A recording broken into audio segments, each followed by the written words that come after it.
माननीय सभापति जी, मैं इस शेर के साथ अपनी बात शुरू करना चाहता हूं कि कुछ ना कहने से भी छिन जाता है एजाज़े सुखन, कुछ ना कहने से भी छिन जाता है एजाज़े सुखन, जुल्म सहने से भी जालिम की मदद होती है। सभापति जी, मनरेगा ग्रामीण भारत की जान है। गाँव में बैठे आखिरी इंसान को रोजगार का हक देने वाली तारीखी योजना है। आज एक सोची समझी साजिश के तहत इस योजना को खत्म करने का काम किया जा रहा है। महात्मा गांधी जी का नाम हटाना सिर्फ नाम बदलना नहीं, बल्कि मजदूरों के अधिकार और बापू की विरासत पर हमला है। ये हमारी सामाजिक और संवैधानिक जिम्मेदारी को चुनौती देता है। ये योजना की सबसे बड़ी कामयाबी ये थी कि आज़ादी के 60 वर्ष के बाद भी पहली बार हुकूमत ने ये माना था कि अंतिम व्यक्ति को भी रोजगार मांगने का अधिकार है। ये या तो काम दो वरना मुआवजा दो। बजट की कोई सीमा नहीं, कोई शर्त नहीं, कोई बहाना नहीं। मांग होगी तो खर्च होगा, और आज उसी अधिकार को मिशन कहकर कमजोर किया जा रहा है। अब केंद्र तय करेगा कि काम कहाँ होगा कहाँ नहीं, और खर्च का बोझ गरीब राज्यों पर डालकर ये सुधार नहीं, ये रोजगार गारंटी का एक तरह से कत्ल है। आपको खुशी होगी कि गांधी जी का नाम हटाया गया। गांधी जी मजबूरी का नाम नहीं, जद्दोजहद और खिदमत का प्रतीक है। आपको योजना से नहीं, गांधी जी के नाम से तकलीफ है।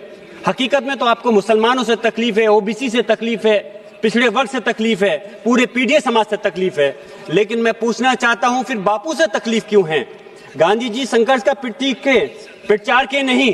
पिछले 15 सालों में योजना के चलते 4000 करोड़ दिहाड़ी रोजगार दिया गया। ग्रामीण भारत में इस योजना के तहत चलते 9.5 करोड़ काम पूरे हुए। इस योजना के चलते ग्रामीण क्षेत्रों में मजदूरी बढ़ी। 5 करोड़ परिवारों को इस योजना का लाभ मिला। कोविड जैसे राष्ट्रीय संकट, अकाल जैसी स्थानीय आपदा के दौरान मनरेगा ने लाखों परिवारों को भूख से बचाया, करोड़ों लोगों को पलायन से रोका। मजदूर काम मांगते थे तो इस कानून के तहत सरकार 100 दिन का काम देती थी, लेकिन आज 125 दिन का काम देने की बात होती है और पैसे 252 रुपए पर व्यक्ति। लेकिन कभी सोचा है, अगर हम एवरेज देखें तो 86 रुपए मात्र आता है एक साल का, एक व्यक्ति के एक पर दिन के हिसाब से। मैं चाहता हूं कम से कम इसका 600 रुपए होना चाहिए। अब सरकार तय करेगी कि किस राज्य में काम देना है, किस में नहीं, किस विधानसभा में काम देना है, किस में नहीं, किस व्यक्ति को काम देना है, किसको नहीं। इसके बाद किसे कौन वोट करेगा और कौन नहीं, इसके बाद किसे काम मिलेगा और सरकार तय करेगी। नाम बदलने से असली तारीख नहीं मिटती। जिस मिट्टी में मजदूर का पसीना है, आज भी उसकी जगह पे गांधी जी जिंदा हैं। मैं इस सदन के माध्यम से कहना चाहता हूं, जो गांधी जी को सच में मानते हैं उन्हें इस विधेयक के खिलाफ खड़ा होना होगा। ये लड़ाई सिर्फ योजना की नहीं, देहात के मजदूर की गरिमा और लोकतंत्र की आत्मा की लड़ाई है। मैं खत्म कर रहा हूं माननीय सभापति जी। इसलिए कभी किताबों से आप हटाते हो, कभी योजनाओं से, कभी चुप्पी से मारते हो, कभी नाम बदलकर। वर्षों तक मनरेगा ने यह संदेश दिया कि देश का संविधान गरीब से यह वादा करता है कि अगर वे काम मांगेगा तो सरकार उसे खाली हाथ नहीं लौटाएगी।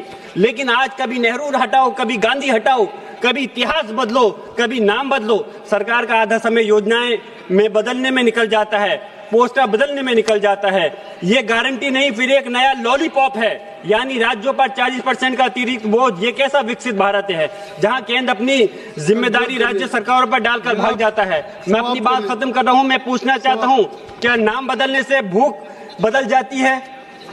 क्या पोस्टर बदलने से पेट भर जाता है? हकीकत में नो फंड नो वर्क। गांव का मजदूर शब्दों की राजनीति नहीं समझता जनाब, वे बस इतना जानता है आज काम मिलेगा या नहीं और शाम को चूल्हा जलेगा या नहीं।